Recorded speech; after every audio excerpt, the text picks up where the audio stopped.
Friends, কঁঠালৰ season হয়, গৰমৰ দিন যিহেতু কঁঠালৰো ছিজন।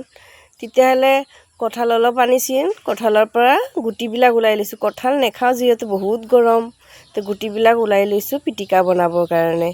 পিটিকাটো কেনেকৈ বনাই আছোঁ আপোনালোককো দেখাই আছোঁ, আপোনালোকে চাই থাকক দেই।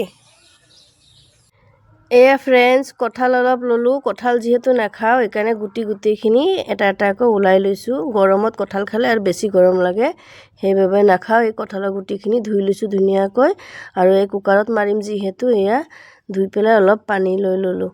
এয়া বইল কৰা হৈ গ'ল। এয়া দেখিছেনে বহুত গৰম হৈ আছে। আপোনালোকে পাৰিলে কেঁচাতে ধুনীয়াকৈ চাফা কৰি ল'ব পাৰিব।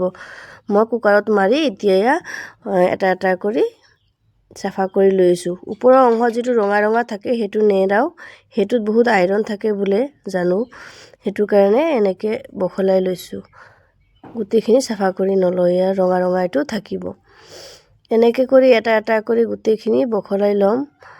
খোৱাটো বহুত মজা লাগে, কিন্তু বখলাতে বহুতেই কষ্ট লাগে, সৰু সৰু হয় যিহেতু সেইবাবে।